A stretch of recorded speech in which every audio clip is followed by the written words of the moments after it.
Welcome back to another episode of Stereotherapy. I'm your host, Lisa, and this is episode 135. Today on the show, I was joined by Jenn and Megan, who are hosts of Girls at the Rock Show. Maybe you've seen them around, maybe you've seen me repost some of their reels. It was such a great thing because Justine and I had sat on their podcast almost a year ago today. And it was just really something we wanted to do to get the girls on our show as well. And I think it's one of those things that it's always great to talk to other people that host a podcast because they know what it's like. They know the obstacles. They know what you're going through. And more importantly, this time they are women, so they get it. They get that obstacle that is being a woman in the alt space, in the podcast space, very male dominated. So I love that we got to chat. We, of course, talk about music and mental health and how music has been an aid in both of their lives. And yes, we had some tears between Jenn, Megan, and myself. And I think it really just showed how powerful music is to all of us. Every single guest on here has a different way that music is that aid, is that way to process emotions. And I think that we can all relate to it. And I really appreciate Jenn and Megan and their vulnerability and talking about these topics with me. I didn't think we were going there, but we were, and forever appreciate them. All links below to check out their show. Go check them out. Go give them a follow. They truly do something a little different in the podcast space, right? And I like their kind of take on their show and how they approach people. And they've had some awesome guests, some guests I've wanted to get on here that I have not gotten on here, but they have, and I'm so proud of them for that. But here is my conversation with Jenn and Megan of Girls at the Rock Show. Well, thank you guys so much for wanting to come on here. I think it's only fitting because, like we said before we started really recording, that it was a year that Justine and I were on your podcast. Now you guys are here. So I would love, Jenn and Megan, for you, if you want to just kind of have the floor a little bit to talk about your podcast, where we can find it, and everything, whatever you want to say. Do you want to just do the intro, Megan? Like, just you want to do our intro because that explains it. There you go. Yeah. And then I can try to remember the outro, which I never remember. No, we're good. Okay. We'll just we'll do a little mini version. But I'm Megan, and who you just heard is Jenn. We have our own podcast, Girls at the Rock Show, and we talk about concerts, cons, festivals, and everything in between. We have a lot of guests come on, like Lisa said. Lisa and Justine came on last year, and we talk about, what was your first album, first concert, all sorts of fun questions, and then obviously chat sort of in between. But it's been a lot of fun getting to know people and sort of see where people's musical tastes started, where it like morphed into. You could find the podcast at most locations where you can listen to podcasts. It's on Apple Podcasts, Spotify, Amazon. We have an RSS feed, and I think all of that is linked in our Instagram. Mm-hmm. Yeah. So, which is also Girls at the Rock Show pod. And yeah, I think we have a TikTok, Girls at the Rock Show, or Girls at the Rock Show pod. Either one will get you to us. We have a Facebook, Girls at the Rock Show pod. I have been neglecting both TikTok and Facebook because I've been focusing on Instagram. Our Instagram handle is Girls at the Rock Show pod. So yeah, you can find us at any of those locations. We're toying with the idea of YouTube. We're weighing the pros and cons. We're talking to people about it. So you might, we have a channel. Yep. We just don't have anything there. We don't have anything there. So you want to subscribe to that, please be my guest. But yeah, no, that's where you can find us. Or, I should start saying, if people recognize our voices while they're standing in line and they think that it's us behind them, they come say hi, I guess. Because we're always at shows, not necessarily together, because I live in South Florida and Megan lives in Northern California. So that's where you can find us. And definitely find them, because I think your show is different than the others, because I think everybody could have a show talking about emo and pop punk and things of that nature, or interviewing bands. But the way you guys do it is it's in a fun way, and each person, you hear them give the answers to those questions, you hear how different like everybody's experiences. Like Yeah. some people, like maybe they had a good experience with this band or this album, and then other people maybe didn't. Or, you know, when you go to like to your worst, I think when we were on, you were talking about like the worst concert memory or something. And it's like one of Most those things of traumatic. like, Well, Yeah. there's somebody else could say, I love that. Like that was my Yeah. favorite. So I think that's really cool take that you guys have Well, that thanks. that Yeah. it isn't, you. and it's you can tell your guests have fun too, which is really, really cool. And you guys have different people come on too in different genres. And I like that instead of just the emo or pop punk, Yeah. which we all love, but Of Yeah. course. sometimes it's good to hear from different perspectives. And that's so yes, everybody check it out. I'll have all the links. Everybody go check out. Would love to send people Oh, your way. Yeah. and Thank you. also like just if you want to hear, if you listen to an episode and you want to like check out the music that's mentioned, Megan makes a Spotify playlist, and you can find that on Spotify at Girls at the Rock Show playlist. Perfect. That's I'll include everything because I think I have to get better with that and doing playlist because I don't do that. And I wanted to. And you guys kind of Yeah. inspired me. And then I never did it. I just was like, this playlist has been the same for like 2 years. And I'm like, I am struggling right now. Yeah. But we're Yeah. here. So obviously, too, with our first question now that you guys get to be asked it, which is really exciting. What are your first memories of falling in love with music? And whether there's a record or a moment or a band, is there anything that sticks out to you guys? Do you want to go You first? want me to go first? Yeah, whoever Yeah, wants sure. to go. Okay. All right. I don't know if this is a universal thing for everyone. But like specifically when my dad would pick me up from school, like elementary school, I wasn't allowed to touch the radio. Like there's a no. And so we would listen to the oldies station, which for him, and it's like now dawning on me that I'm, almost 40, that Yeah. like Oh, what yeah. we call like what we were calling oldies in the 90s, like he grew up listening to. So a little bit of compassion there for him, not much, but a little bit.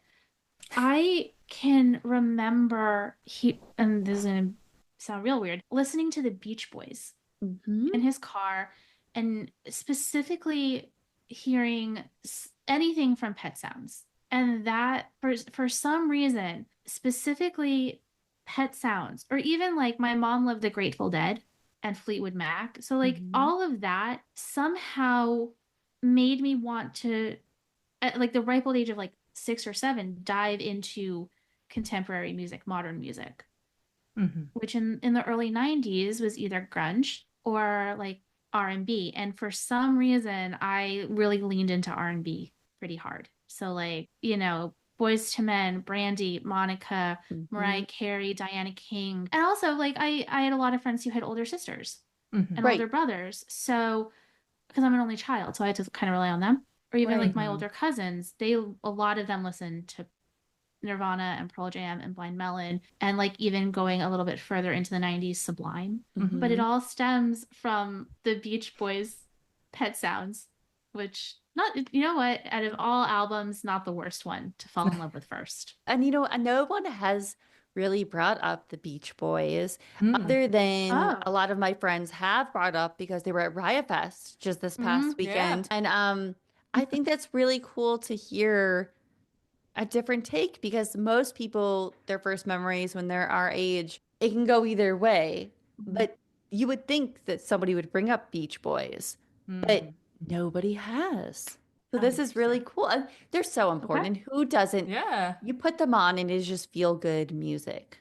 It is just, it takes you at least to summertime. It takes me to summertime when I listen to them. Unless like, I think Megan learned this about me a couple months ago.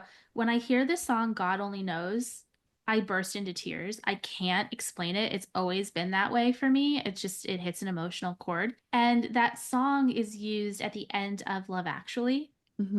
And I mean, I've watched Love Actually with Megan. I've cried silently. I don't know if you've noticed ever, but I did. And so Megan texted me a couple days after she learned this about me, and she said, wait, how do you watch the end of Love Actually? I was like, not well, not well, but I do. So yeah, I mean, the Beach Boys, they're feel good music. They're, with specifically Pet Sounds. I mean, there's the Charles Manson aspect of it, Megan. Yeah. Because he was involved with the Beach Boys. Thanks to Brian Wilson. And like they experimented a lot on Pet Sounds, and you can hear just a lot of the experimentation with instruments and with vocals. And I just think they were a brilliant band, and they do get a lot of credit, don't get me wrong. But our age group, like we all Full grew up House. watching Full House. Yeah, that's how I learned about them. See, and I was the weird one who knew about them before Full House. So I don't know. I I think musically I tend to have a pretty old soul just because I grew up listening to oldies, and Yeah. that doesn't mean I like don't love the Beatles. I love the Beatles. I love the Stones.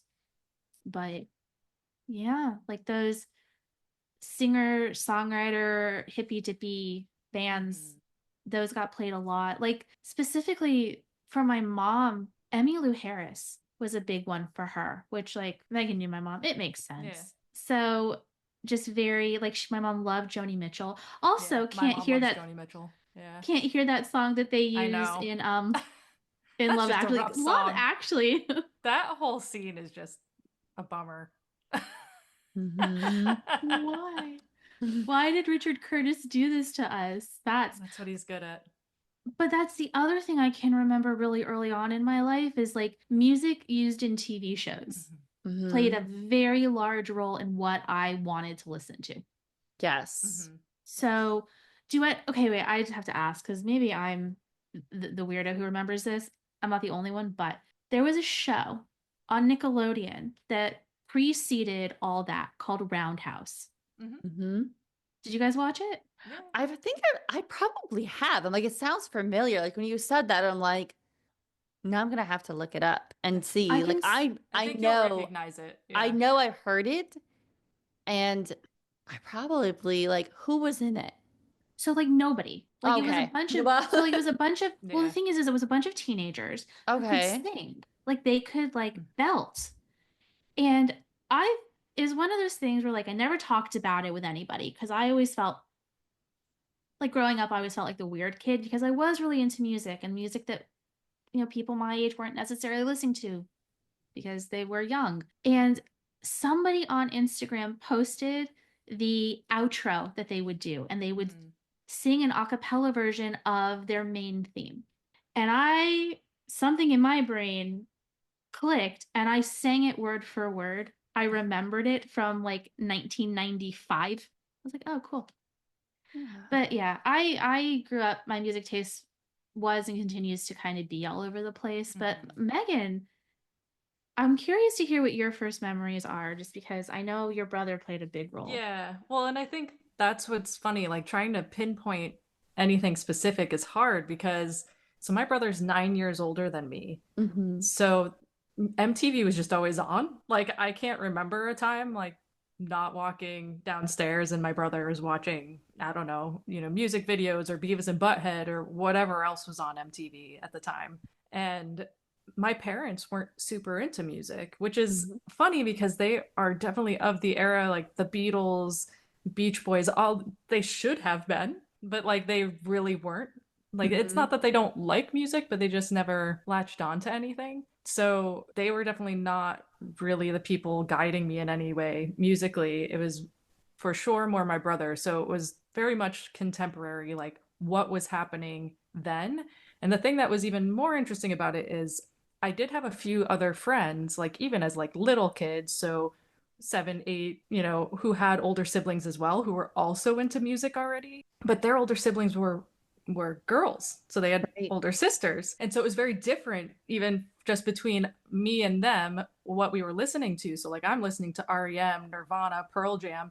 They're listening to Alanis Morissette and Fiona Apple and right those artists. So it was very interesting to just because then I would get that from them, right? Like I'd be like, oh, well, that's interesting. So I'd sort of start listening to that as well. Or TLC, I remember one of my friend's older sisters was really into. So I started just kind of learning from all these different spaces, I guess. And MTV was just always already on. So like then by the time I got to like 10 and started listening to my own music, really, right? Like I found Hanson or Third Eye Blind or these other bands, Bare Naked Ladies. Those were some of my like first albums, Right. the tapes that I had, that it was just because I was already watching, MTV and VH1, and that's kind of why. So like I can't pinpoint anything super super specific other than it was just sort of always on in the background. And and my brother had posters in his bedroom and like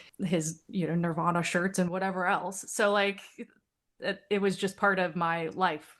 So yeah. Yeah, so the band shirts, like that's a thing too. People don't talk about like how you find music. Like I always joke with people how I found the band Thursday was because a guy I had a crush on was wearing a Thursday shirt. And I was like, I'm going to start liking this band because then I'll get to talk to him. And I found them. Did I ever talk to this guy? No, I was never talked to him ever. But it was like, again, like seeing that shirt sparked that. And it's always interesting who you're around. So I love, like I would never have guessed those two from, I don't know why I thought like Jack's Mannequin would come to play. He'll come back. Or Andrew He'll McMahon. I should say Andrew will come. That'll come no, up. but So I was like, thank you, Megan. That's I know. Not in a bad way. I'm just sure He'll come up. He will. Yes, it will, which is good. Yes, because I don't have too many talk about that. It probably goes into like kind of the next thing a little bit is obviously with falling in love with music, but then using music as like a tool to help through a difficult time in your life. Obviously, we're music and mental health and how music helps us cope with that and our emotions. And for you guys, and again, whoever lends to go first and whatever you feel comfortable with sharing, how has music been an aid to your mental health? Has there been an artist that has gotten you through a difficult time in your life? I'm gonna yap. Since we're already on that. Yeah. Okay. Okay. So there are a couple, and okay. All right. When I was in high school, when I was a freshman in high school, I got my first like real boyfriend, right? Like in love. He was a senior. It was long distance for like 3 years. And right when I graduated from high school and went to college, things were really bad. So it's like 2005. And it was right when Everything in Transit by Jack's Mannequin came out. And simultaneously, Andrew was going through the whole like cancer thing. Yeah. I leaned really hard on Everything in Transit, but Andrew McMahon specifically, because I wish there was still some evidence of this on the internet. There might be. He had a blog that he would update.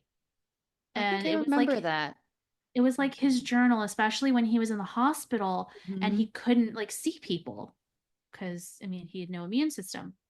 So I would sit and cry and something corporate too. Like it's Andrew. Just he gave me something to focus on. He gave me hope, which, and like I've met him multiple times. I have never said this to him because I'm always so like, hi. Yeah, it's hard. It is. So there's the first one. In reality, like that was one of the hardest things I went through up to that point. And then 3 years ago, my mom passed away. And that sucked. Yeah. Did not 0 out of 10 stars. Do not don't recommend. Yeah. But weirdly enough, Bayside got me through it. Well, I'm getting through. This is the rest of my life. This isn't a boyfriend, it's my mom. But Bayside, just Megan and I have a mutual friend who lives in Dallas, and I went to go like stay with her because I needed to just like get away. And I stayed at her house for like a weekend, and I sat in her guest room and listened to Bayside song "Go to Hell" on a loop and cried. And like I'm an easy mark. I cry all the time, but I continue to go back to Jack's Mannequin. I continue to go back to Bayside. It means something that they were able to kind of like at least help to pull me out of a bad headspace. I think if Andrew McMahon listens to this, I love you. I love you so much. I'm seeing you in November. It's gonna be a problem. Because like when my mom was diagnosed and like she had a stem cell, we would sit and listen to the Jack's Mannequin song "Swim," because she knew about Andrew's whole thing because it's Andrew. And when she was dying, I sat with her and listened to swim. And I have a lyric from Swim tattooed under my left arm for her. And the lyric is, it's at the end of the song, and he says, just keep your head above, swim. And that song means a lot because I guess it's now my turn. Like, just keep your head above, swim. So yeah, those are mine. Listen, no one is supposed to make me tear up here. I'm like I'm sitting sorry. here. And you're not the biggest fan of Jack's Mannequin either, so I'm sorry. Oh my God. No, just because like that's what our podcast is about. But also like I've felt that, but with a different artist or a different song. And somebody else has talked about Swim or not Swim. Oh my gosh, what is it? Bailey on huge Andrew McMahon, huge Jack's Mannequin fan, everybody. And oh gosh, is it Caves? Is there something called Caves Yeah, or the yeah, on Glass Passenger. Must have been that, but she spoke about that, but Swim as well. But and I think too, what you shared too is it's so real. We all like, whether it's our mom or dad, like I have that thing now that we're getting older, right? Like I'm almost 40, oh my God, in February. Like, but it's pushing that age and like seeing your parents and even like just knowing like you're getting older too, and you're just like, oh, Lisa, I can't listen to it's Landslide by Fleetwood Mac. That nope. No, and now I can't even listen to. Now I won't listen to Swim. No, I mean it's like, not in a mean, but like just it'll hit me more because hearing your personal story of like it hits me, but like knowing what the song has done for you. And I would love if Andrew listened to this and then he came on your show and you guys could talk to him. Megan was like, because he's liked several of our clips. Really? Yeah, it's always that weird moment for me where I see it's like write his name. I'm in the wilderness, and I'm like, what? Why? Universe, but, let's. Oh, please. Look, here's the thing. I will not get into it here, but I have bitched about the starting line. And they came back. And now they're back. New record on Friday. Yep. I can't even. I'm so excited. But I will say, like, as far as the mental health aspect goes, on Glass Passenger, that second Jack's Mannequin album, there is a song called Hammers and Strings. And when I'm having, especially that album came out in 2007. And when I was at school with Megan, when I was having a hard time, I would put that song on. And the way I get a lot of my anxiety out is to cry. And I would sit in my room and sob. So, like, because that song is Andrew talking, like having an imaginary, I hope it was an imaginary conversation with a friend back. What? I hope. And it, like his friend back home is this woman who's having a really hard time with life, and she asks Andrew to give her something to believe in, and so he writes her this song and he calls it her lullaby. I don't know how I'm gonna get through this show in November. I thought maybe if I listened to a lot of Jack's Mannequin, I'd be okay. I don't think that's gonna happen. I know how I'm gonna get through this right now. We'll be fine. We'll be fine. No, Megan's are hard hitting too. So yes, so I want to hear, yes, Megan, I would love to hear for you, how has music been an aid or like an artist gotten you through a difficult time or any moments? Yeah, it's interesting. Jen knows I'm very bad at emotion. You're guarded. Like that. Megan's very guarded. A lot of us are though. So I'm really bad at this, but I'm going to try to be a little more open here. So I think the first time I remember like connecting with a song, because there's a lot of mine are like songs as well. So, you know, one of the first songs I remember connecting to was Anna's song by Silverchair, because I've struggled with eating disorders for a long time. So, and I think Jen's covering her face because I never talk about this, but I'm not crying. It's fine. And so stop, you're gonna make me cry. Why? So I remember hearing it for the first time probably in like middle school, and it hitting me because then I had found out about the story and why it was written. You know, if anybody doesn't know, Daniel Johns had anorexia, hence Anna's song, and that's what the song's about. And so that was the first time I think I really was like, oh, I get this. Like I feel this song like in my bones. Like I understand what he's talking about. And if you watch that music video, like I feel that video, like I really understand it. And still to this day, if that song comes on, like I feel it. I get like chills just thinking about it. So that was probably the first time a song I really connected with, and like that I had that moment with music. I'd say that for me, like artist wise, Nirvana and Kurt Cobain was, since I was really young, kind of a constant just because of my brother. And he was like the first person that made me feel like it was okay to not be okay, like, so I think, but I also just loved that because I'm not great at emotion and he wasn't necessarily either, I understood him, like I would watch these videos of him being goofy and wild and weird and making up like stories that were totally untrue to just throw off journalists and like all of that crap. And I just loved it. And I was like, that's me. Like I'd totally be that person. And I got him like really easily. And so he was probably the first. And then when I got into high school, the couple that really stand out to me that were, more like mine and less like something I kind of inherited through my brother were Cold and The Used. And I had a lot of like just rough stuff in high school, especially the first couple of years. And those two bands, especially, I mean, Cold is probably not something that comes up a whole lot in like our space when we think about like emo and pop punk, because it's not. It's more alternative. And I lean a lot more alternative than probably a lot of people in our space do. Another song, like one of the songs that always really got me was also Edema, Giving In. Like that was another one that I always sort of went back to. But Cold, Scooter Ward, his voice just is so beautiful. And everything he says, you feel it. And a lot of it's not very happy, but you feel it. And 13 Ways to Bleed on Stage was just, that was on a loop for quite a few years. And Jen knows when I did finally get to meet him, I like couldn't speak. Because... No. It wasn't you couldn't speak.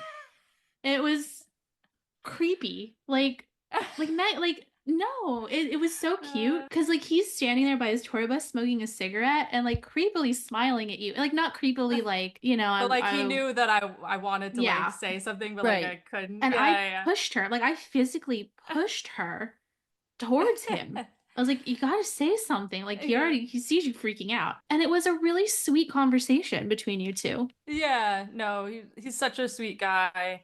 I still just, I love them so much, and I hear that music and I feel like that kid again. So it's kind of hard sometimes to hear some of it, but like my senior quote was a quote from Bleed from that album. So I obviously, Cold is huge. And then The Used is huge because I think that was the first time, like Burt McCracken just embodied this thing that I like kind of wished I could be. Yeah. Like just dirty. He doesn't give a fuck. Like he just doesn't care. And people are like, oh, but do you actually care? And he says no, and I believe him because I have met Burt many times. I was gonna say, yeah, I've yet to meet him. He doesn't give a fuck. And so I love that because like I can't be like that. I'm too worried about, I'm more Kurt Cobain, right? Like I'm good at kind of acting like I don't care, but I do care. Right. And that was Kurt. And now Burt is more like, no, I don't care, and I really don't care. Yeah. and I just love that. And I obviously their music, of course, I connect with as well. That first album, just, I mean, Bulimic, that video and that song, like Taste of Ink, I have lyrics tattooed on me. Like I just love how it sounds so happy, but it's not at all. Like it's just perfect. And then when we were in college, I was already a fan of Bayside, but when we were in college, the acoustic album came out in 2006. And that like year, so 2006 through 2007, I lost a handful of friends to various different things, suicide, accidents, etc. So that album specifically, Bayside in general, I've talked about it, I think, a little on our podcast as well. Like Bayside's been just a very kind of like special, almost, and it's not, but it like feels like a secret special thing. Like for me, like this is like, and again, it's that I feel like Anthony and I are kind of similar in how we think and like how we process, and his writing and the way he sings and his voice, and like it's all what I feel. Like everything he says, I'm there. Like I'm like, oh, I know exactly what you're talking about. Like I'm there. I hear you, and I feel like they just continue to get better, which is not something I can say about every band. And so, but this acoustic album was exactly what I needed at that time. I mean, winter especially. Mm-hmm. Their cover of Megan, which was kind of like, it felt like a special little thing for me, even though Mm-hmm. obviously Yeah. it's not, but it Right. just But did in that still. moment. They look like strong hands. Like Yeah. that acoustic version of that song is by far the best version of that song that you're ever gonna find. So those are probably my main ones. Jen's over there still crying. I Well, am like, no, I this have is to the say, most I've heard you open up. yeah, I, like I I was just gonna say, like, again, thank you for so much for feeling comfortable to share that because I can tell that's something, from like Jen's reaction that you don't really share and I understand there's certain things even in my life like I'm not Yeah. open about all the time, but I go through it and I think that really says a lot and that I can relate to that, especially Bayside. I think they're one Mm-hmm. that just the writing when I was like a teenager and then now, and I agree with you, they are Yep. still top notch live. And I think they're still Mm-hmm. so underrated, even though Yes. they've Yeah. been around. And I think it was honestly because, and this is no shade, you're all lovely looking men, but at the time, weren't they like photo but Yeah. friendly. at the time, I feel that there was that almost like, think of Good Pretty boy. Charlotte, think of the Oh pretty Yeah. yeah. boy bands, Fall Out Boy, Mm-hmm. right? Those were the bands that really got that, the plays or the Mm-hmm. magazine Yeah. covers. Is that someone like Bayside? Now they still got probably an alternate press, things like Yeah. that. But Yeah. were girls being like, oh my gosh, Anthony Ranieri, like, or Nick, were they? I don't know. Again, lovely, aging like a fine wine, all of Yep. them. Absolutely. But, I think they're winning in the end in that because you look at some of those pretty boys that were back Yeah. then, and then you look at Bayside and they have aged so well and Yes. they are still killing it musically too. But I Yeah. think we were in that age of those bands of that they were like the pretty boys. So, Mm-hmm. Yeah, and absolutely. Bayside really wasn't though. And I love that they were just so good. But yeah, they're winning in the end versus Yes. the pretty boys. So I mean, we see no disrespect, but like Adam Lazara was another pretty boy, and we all know how that's going right now. So Oh, Us. Adam. Well, okay. Can I say two things though? First of yeah, all, like I didn't know Megan like before 2006, yeah, Mm-hmm. but I mean, like we've known each other for 19 years, so I know like everything that she's hmm referencing. Like the stuff you went through in like 2006, like through Mm-hmm. 2000, I'm gonna say 2008, because Mm-hmm. well, great. I like I'm not gonna cry. I'm so proud of you. No, I know it's been tough. Yeah. There was a lot of loss. I'm just really proud of you. Like I'm really proud of you. But like I'm just saying, like you don't open up ever. So I'm just like I'm in shock that like I'm kind of you've in shock I said said all of that, anything. but I had kind of like a moment. Like a come to Jesus moment. Like Yeah, well, like I was talking to a couple of like my dog group friends. I have do another podcast about dogs with a oh, couple of awesome. friends, and I just sort of mentioned to them that we were doing this, and I was like, there are things that I feel like I should mention because like I know there's things that other people go through, especially no. the eating disorder. And I'm like, but I don't even think I've really been honest about that with like my family, like Right. Oh, I you I hit 100% it haven't. well forever. Like I ate just enough that like I Mhm. survived and I didn't ever have to go into like a rehab or anything, Right. but I weighed 85 pounds. Yeah. So, and I'm 5'6", so like Right. just to give reference, like I'm Yes. not You're like five, small. 6.5. Like you're like So, But no, I tall. even hearing you say that hits me because I'm 5'6". mhm. And, I'll say it, I don't care. I'm 150 right now. And thinking about you being like 85 pounds Yeah. at my height and just how far you were in on that. And again, like you said, it wasn't like some people where they go to treatment and Yeah. things of that nature, but it was still very much, I think that's important to know too. Like you don't always have to just go to like treatment or something Yeah. for it to be an eating disorder. You could be battling this Oh yeah. I and mean, it's it's right still every there. day. I think, Jenn knows I've had to, like, when her mom passed, she was Yeah, struggling to keep food down and whatever, sure. and I actually had to say to her, I feel bad and I'm so sorry you're going through this, but I can't hear about that.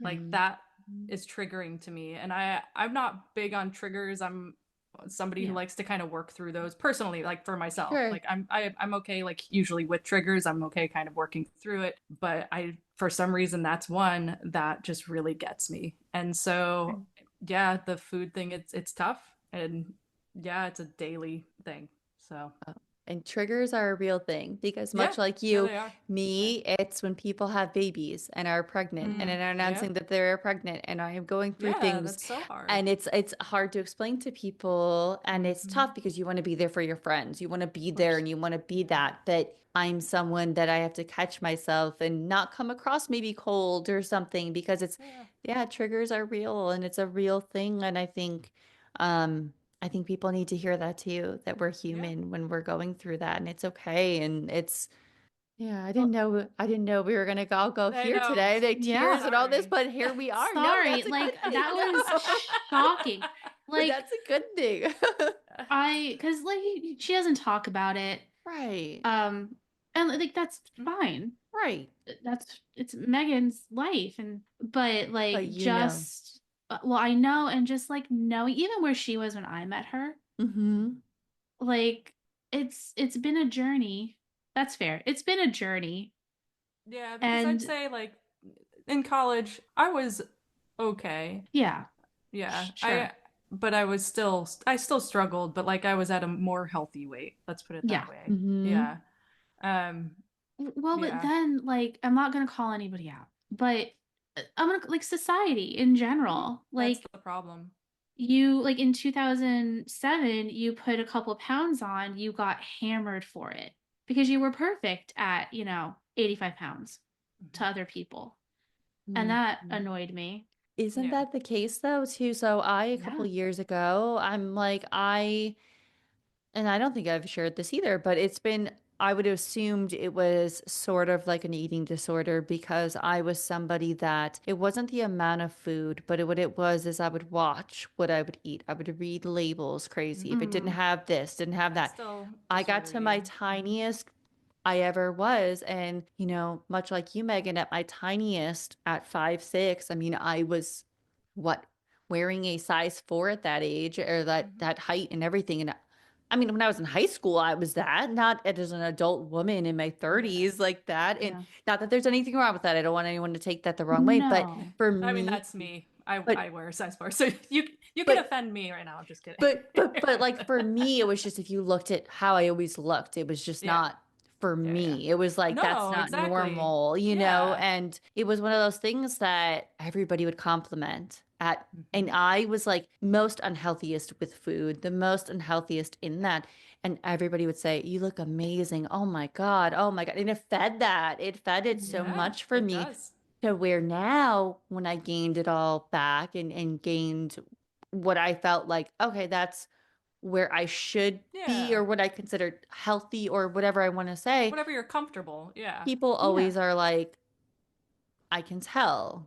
It's almost like, oh, well, you're What not happened? what Yeah. happened. And it's like Mhm. people don't understand stuff like that can really affect you Oh because yeah. like and when they feed things like that, which it's like just don't comment on anyone's body like ever. Yes. You don't know what No. they're going Yes. through, medications or Yeah. health or just in general. It's one of those things of like just don't comment because it led Yeah. me down a very bad path because Yeah. I was like, "Oh, they say I look amazing. Okay. Mhm. Oh, it's Yep. fine. It's fine that I won't touch this because it has XYZ in it. Or like, Mhm.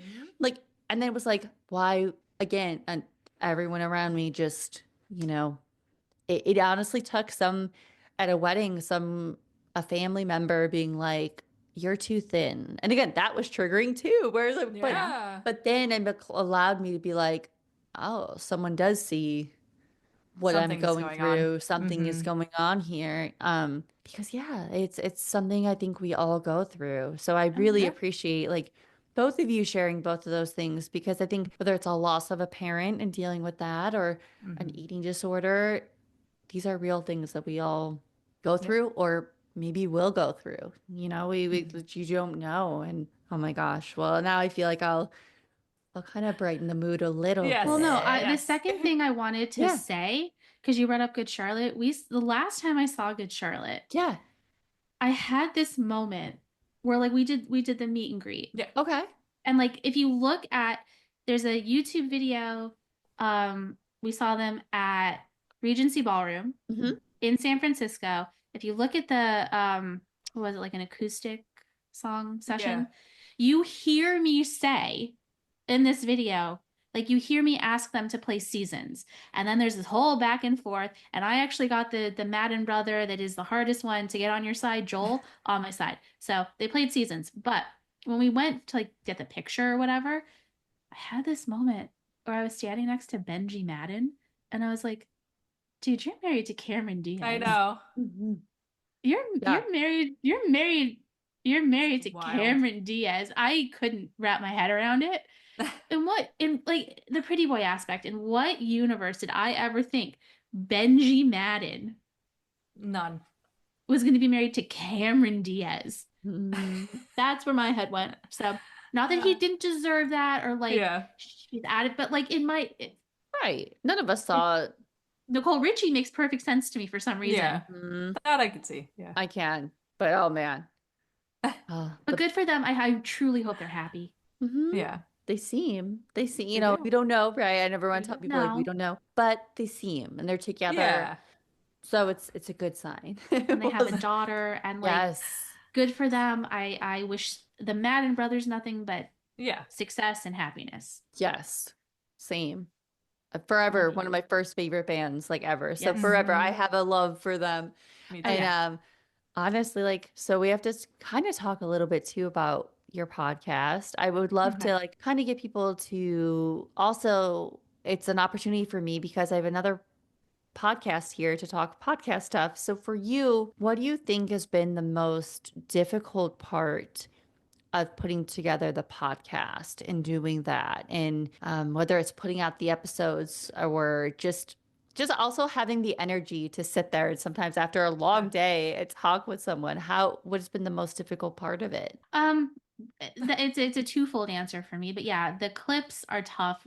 We Yeah. are I think as women in like in general, we're hypercritical of ourselves. And so Mm-hmm. having to then like post these clips for everyone to see, you pray that people are nice, Yeah. Yes. Yeah. you know? So that's Yeah. been tough. But yes, I mean, on a less like mental note, on a more physical, actually getting things done note, Sure. it's definitely like, finding the time to edit. It takes a long time. And I'm definitely, I probably don't need to be as OCD as I am with the editing, but I Same. am. Sure. Yeah, Same. yeah. Yeah. So I'm very, and I'm not just saying OCD like flippantly, like I actually am. Right. Yeah. Right. Like, because I know people get upset about that, but Yes. I Yeah. actually am. No. So like for me, it really it takes a long time to sit and like pull all the little, quiet moments and the ums and Oh, breaths yes. and lip smacks and Yeah. everything. I just did Yeah, one so great. I'm gonna have to edit that one out. But no, it's like that's the yeah, thing too. And I think people don't because some people will say, okay, you put one episode out a week, which, it's like, Mhm. okay, but some people do more, and that's great. But I've always been someone that has always said, and I know you guys are the same, and especially like how you edit, Megan. I'm the same way Yes, with yeah, that is you always want to put out quality instead of quantity. I'd rather yes, have once a week, or if I have to skip a week or whatever it is, yeah, to have exactly. that episode that someone's going to actually listen to. And then, granted, okay, I put it out, but what could I have done to fix it? Like, what can I Hmm. do? And I think people don't, and we're in this podcast era where so many people have one. Fantastic. I love it. Yeah. But I think that some people need to maybe understand there's so much work with it. It's not just because also in the middle of that, all that stuff, you guys are trying to find guests. You're trying to research a little bit about them too before they come on, right? And get the questions ready and everything. And it's a lot. It's a lot more than just plugging in playing. Yeah. Luckily, Jen, so when we started, we decided to divide it up kind of. I would do the editing and I'd make the clips and all that. Yeah. Just because of my background, I went to school for fashion design, but that also meant that I had to do some editing classes. Sure. So as much as I need to definitely learn, especially video wise, how to edit more and better and get more comfortable. Same. But I know enough to make some clips. And I know enough to edit the show, like audio. But then, I said to Jen, I was like, so if you could control our, social media and help try to find guests and things, like that would be super helpful because I'm not good at that. It helps so much to have someone like that. Yeah. Let me just tell you, it's a lot. And I will tell you that, like, that's great that you guys both said that for each other, to make it easy on each other. Cause like, that's what I tell people all the time when they want to do a podcast, is make sure that you're prepared for that. Cause there's, again, the social media presence is everything. Like, if you don't have that, maybe people might not want to come on, which I think is bogus because social media in general sucks. But if you don't have the presence, and the presence isn't as easy as people think. And especially if you're girls, it's not easy. And I'm with you with the video. I hate that I am now doing video on YouTube for the people that want to do a video, because like you said, people are mean. We are hyper. There are so many videos that I look at myself and I'm like, I don't really look like that, do I? Like, I know, and they're just like, oh God, I can't fix this because it's in a video and I can't do that. And it's like, you just hope people are kind. And for the most part they are, but I've gotten a little better like on TikTok, but it's tricky because you need that to get your podcast out there. But also if you're not comfortable, then you're not comfortable. And that's should be okay too. You shouldn't need that. So and like also like finding guests, there's a lot of rejection in that. Like a lot of rejection. Yes. And that doesn't feel great. So it's definitely it's been for me, because I am that person. I'm that version of like an anxious person where I'm like, oh my God, did I do something? Did I offend them? Did I?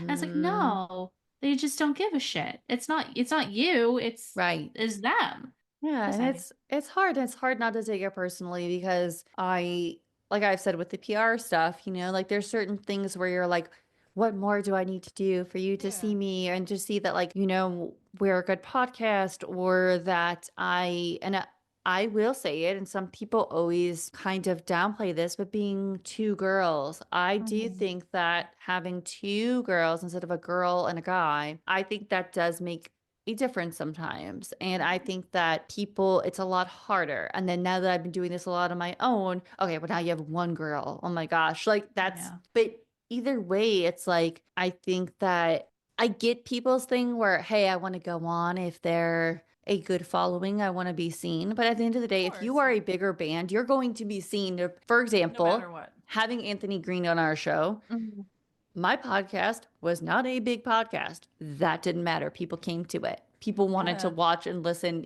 watching the audio on YouTube or whatever, but like they still came. Yeah. So I don't like that argument that people give. It's like I tag you or you share or people will come. So I don't like that argument always. It's like, and we've gotten really lucky. One of our first guest on was we always forget this one. It's huge. Only because it was so long ago. Not because he's not memorable, because he is. Oh no, he's incredibly memorable. Yeah. We had the Vibe with Kai on. Though he was our first guest. He has 1 million followers on TikTok. Like, I mean, I don't know how that happened. I mean, but it did. But it did. I sent him a message. I was like, hey, I have this podcast with my best friend. Would you ever want to come on? And within 5 minutes, he responded. And I was like, oh, okay. And then we had Nick Gambarian from Bayside. Yeah. Which still, I don't exactly know how that one happened. That was like a few months of not even me messaging him back and forth, me emailing with him back and forth. That's because they were on tour in the UK. But that's amazing. Yeah, I threatened him. But hey, the fact that he followed through says a lot about him, though. Oh, he's great. Because he could easily have been like, It ghosting. Okay. And I think too, like I also do respect though if people do get busy, but it takes 2 seconds to say, by the way, I can't anymore. I appreciate the offer. I am so sorry. Like I understand like from their perspective, but I want them to understand from our perspectives that like that's okay. Yeah. Like that's fine. But Yeah.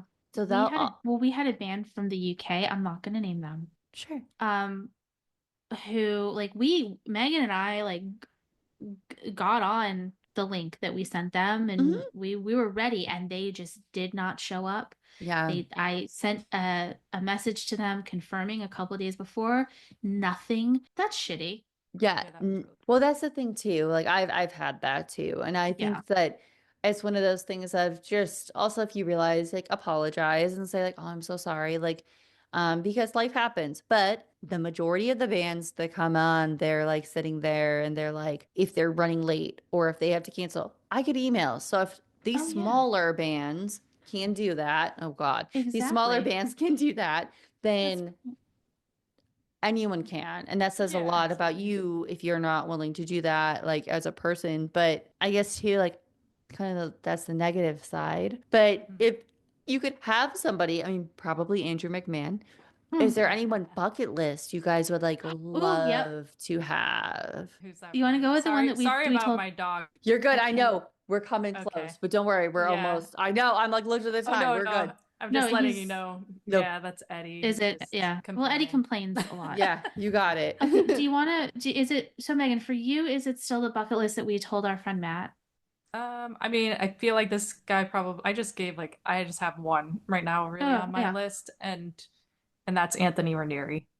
Oh, same. He's a tough one to get. I've tried. He's it's tough. Yeah, but to go back I to don't think like he does many podcasts or but things, that's interviews. The thing. To go back to that though is I've seen him on a couple pods that I'm like, okay, so what's so different about like yours or someone else's? And again, they may have a bigger following, but I think you never know though. You never know. You like never know. he might. Yeah. I've We're gonna throw it out there. Oh, you messaged. Yeah. Well, but and like this was when we were like this was maybe right. This was like I messaged everyone. You don't understand. Like when we first started, I was like, I think we all had right. Yeah. Like what the hell? Like I'll see who will bite. And like Nick was the one who bit.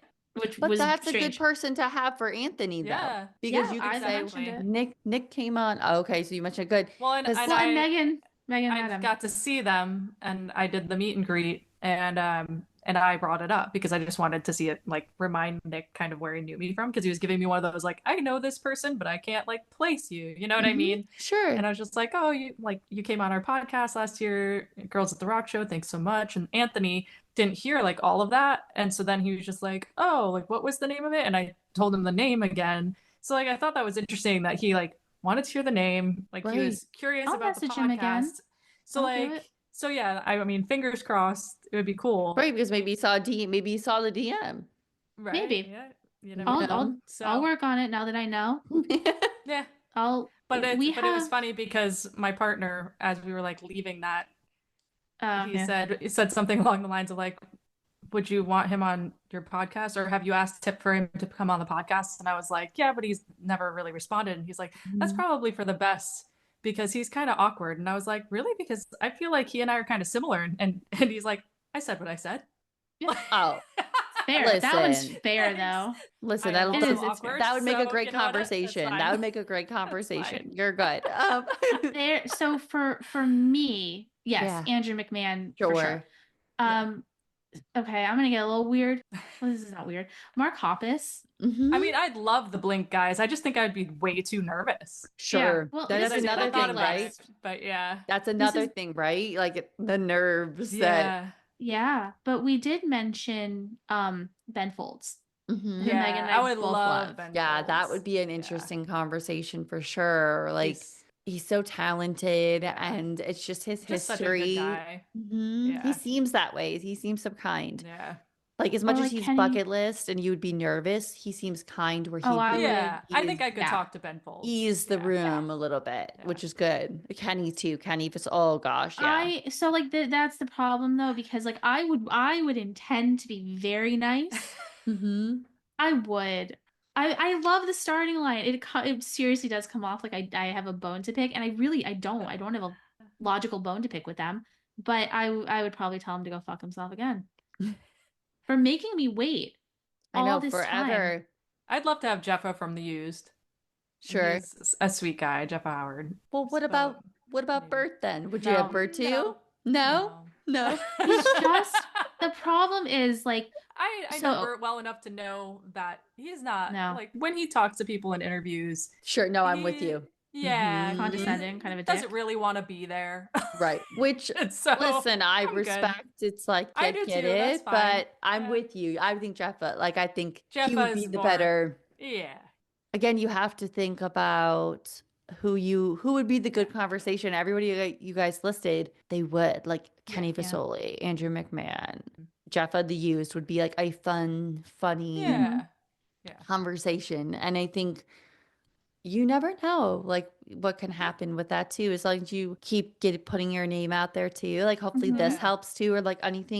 anyone that comes on to and shares and is like, hey, go on. Yeah. I mean the one person that I personally thought was a long shot, like Mhm. truly more of a long shot than Nick Gambarian, was anybody from Action Adventure. I would like say at this point Brompton from Action Adventure is Yeah. actually like a friend. Yeah. Yeah, Like he's just become a really that's good great. dude to have around. And so like that's the Mhm. other thing with it with this podcast is as much anxiety as there is like Mhm. getting guests and like sometimes having to babysit the guests. Hmm. Like they don't feel comfortable or you're Yeah. like, Well, even okay, Brompton, I think he was a little bit he was unsure. very like standoffish, and I think he would Yeah. say that's fair. Like Hmm. Yeah, the for sure he first would. probably 10 minutes with us, he was a little like, what's going on? Like, what is this? Like, why am Two I white here? chicks. Why? Yeah, like and then when we got more into questions and by like question 3 when he was like, I'm not answering that, like that's a Yeah. ridiculous question, suddenly he started like opening up Hmm. and got more comfortable with us and realized like, oh no, we just want to have a good time, like we're just having a good conversation about music. And it's funny because when I was editing it, even I could literally hear that switch, like Hmm. almost exactly where that happened. And I'm sure you've had interviews like that too, where it's Oh like, yeah. oh Yes. no, like now he's on board and like now he's Hmm. happy to chat with us. And yeah, and he likes us now and we're buddies, and That's he even awesome. popped on during the Wilmette interview just to Hmm. say hi for a couple of seconds, Oh, which that's was so really nice. cool. So yeah, it's really nice Well, getting and to like know these we people. we met you and Justine. Like Mm-hmm. Hmm. that's been Yeah. incredible. Like I do have to say that this podcast has been a really great way to make friends as an adult. Yeah. Yes. Yeah. Oh, there are people that too, where especially if you live in an area like when I moved here, I moved in my 30s to New Jersey, Hmm. which is scary That's tough. because how do you make friends in your Mm-hmm. 30s? Like, what do you do? Where do you go? And by doing that and connecting the podcast, but then with the local part of Yeah. it, it was like, oh, now oh, they're going to be here. They're going to be there. And like you make friends and it does feel less lonely. And those guests that you have that you kind of create that friendship with, you're Yeah. like, okay, great. This is really, really great. This is good. But I love that. I love to hear that because sometimes too when you listen back, you hear that. Or sometimes when I Yeah. listen back, I'm like, there's a delay. And I felt like I was talking over them when I wasn't. And Yeah. I'm like, oh shoot. But there was a delay. And it's always when the people are like on their phone. And again, I never tell Mm. my guests they can be comfortable, they can use No, their of phone, whatever course. they Oh want. yeah. But at the same time, it's like, oh, and it goes back to the thing when you're editing, you're like, what can I do better? Like, what can I Yeah. do? Or like, but I Yeah. love that. And two, I guess to kind of end it on this note, what would be something you wish you knew that you know now that you wish you knew before you started the podcast? Like something like, Oh, like you're gonna have to go first. I yeah. don't know. I think that I wish I had better editing skills just like offhand. Like that it was a Same. thing I just knew already. I mean, I'm a designer, so like Right. it's definitely a thing I probably should have learned. But I didn't really work in graphic design much. I'm more I went to school for apparel, and I've been working in footwear, so it was kind of a thing that I just let fall away after college. Yeah. And honestly, and I know that sounds like a weird thing, but that is a thing that I wish I knew. I wish I knew these programs. Like I have Adobe, so I've got Premiere Pro, I've got all these things at my fingertips, and I hard. struggle. So, Same it's here. gotten better, but like, yeah, it's definitely a learning curve, but especially the video editing. Like I wish that was a thing I could just have known and like figured out.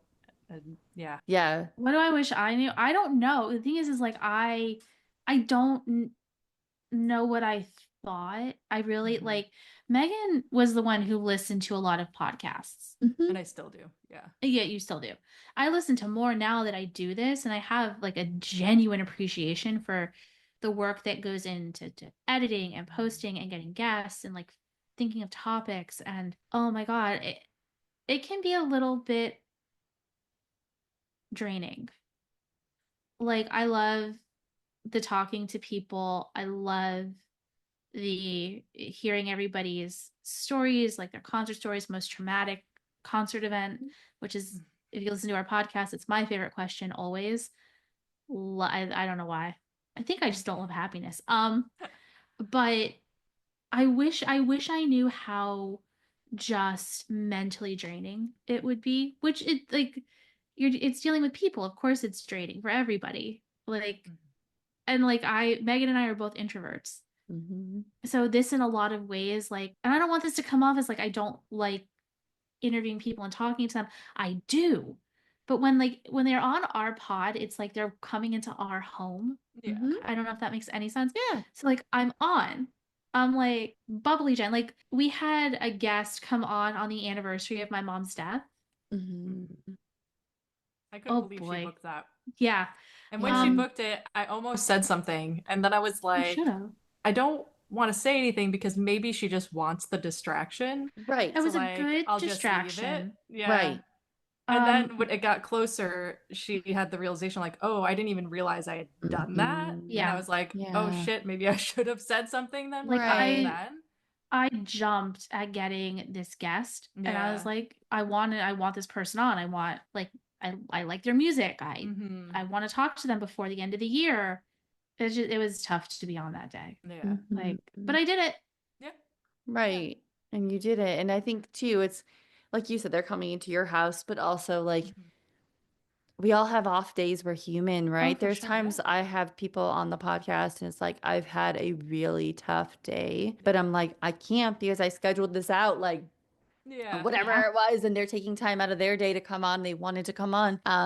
And sometimes I tough it out, but then sometimes I'm like, oh, like you said, I love talking to people, but I'm just like, oh, all right, end record. All right, see you later. Bye. Like, because I'm like done and like you're just tired. It's one of those things of like, it's tough on those days. But I'm with you. Sometimes I think too, if I look at a date, I'll be like, oh, I want the distraction. But then when the day comes, you're like, but what I've also learned is like putting myself first a little bit of if I wake up on a day and I'm not feeling it and I hate to cancel, but I'm honest, like, hey, listen, I'm having one of those days. I think it would be best if we reschedule. I am really sorry. I want to give you the best.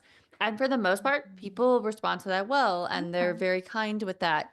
I always try to do it early enough. Like I don't do it an hour before or 30 minutes before. But I've learned to put myself first in that instead of powering through on those days when I know I'm going to be like that.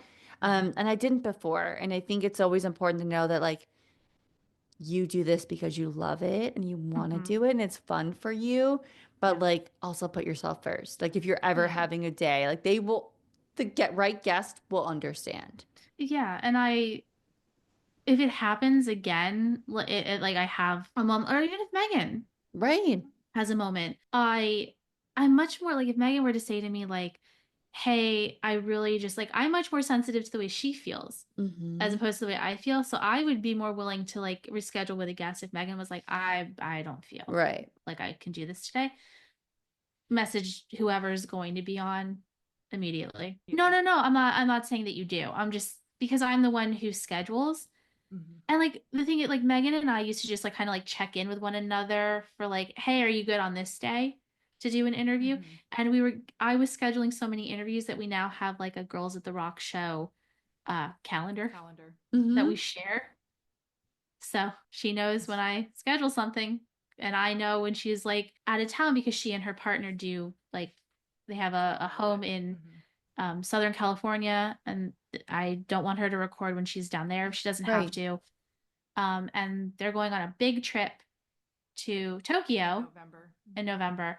So like needed to know those days, even though we're not like, our interviews are done for the year. That's why we wanted to kind of stack them as well. Yeah. It was a lot. It was, I love everybody we spoke to. Yeah. And in that time, we spoke to, is it Josh?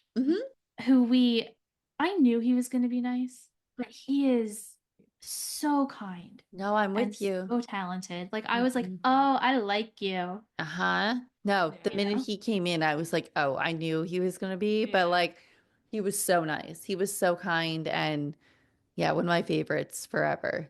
I'm the type of person like, and this goes like, look, your podcast is so important because like, where else can people in this scene really talk about something like this? Yeah. I'm that special type of crazy where like, I need to understand how this is working in order to like be okay. Yeah. And I don't understand how any of this works, and I just give up. I don't understand the algorithm. I don't understand any of it. I think the most important thing is just be visible, keep trying. That's what I tell myself, because there's times where I'm telling you right now, there are some times in the month where I'm like, I just want to unplug.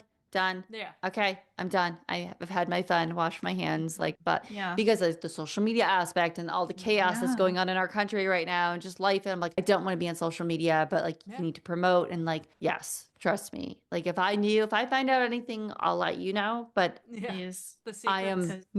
my God. But this has been so great. I'm like, I'm like, oh gosh, like when we talk about the clips, I'm like, oh, there's gonna be a couple different clips, but please don't do a clip of me starting to sob when Megan. That, but I thank you guys so much. Like I'm gonna post all the links, everything. Hopefully, send people over to you guys, check you out. And again, just appreciate you guys for taking time. I know we took way longer than I thought, but we're here. Oh my God. No, look, thank you for having us on. Like this was I know I cried, but this was so much fun. Yes. No, it is so much fun. I didn't cry because of you. I cried. Blame Megan. Yes. Megan makes me cry. Yes. Oh, same here. I'm like, already, I'm like, oh my God, that moment I was like, all right, just pull it together. Like, look down. Don't try and like, I could feel it. Like, there. I was like, no.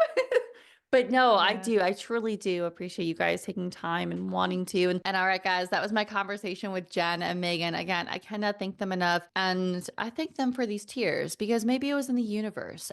Because I think sometimes we just need this. And I forever thank them so much. And I truly do love to see them thrive. And as I said earlier, they have got some guests I've been trying and I can't get. And I think that in the podcast space, in the art space, it's so important to lift each other up. And I love that we're doing that for each other. So I wanted a chance to have them on our show and do that. And Justine couldn't make this one, which was a bummer, but it's one of those things that sometimes happens. But I'm sure Justine will be back soon. As for our show, we will be back next week with a brand new episode. I'm really excited because for the whole month, I've got a lot of guests coming through, wanting to come on and schedule them out and the reschedules. And also I have some really cool ideas and ways to get some guest co-hosts on here. So when Justine is not able to hop on, I can just talk music. I miss doing that sometimes too. Yes, I talk music with guests, but sometimes it's so cool to just hop on here. So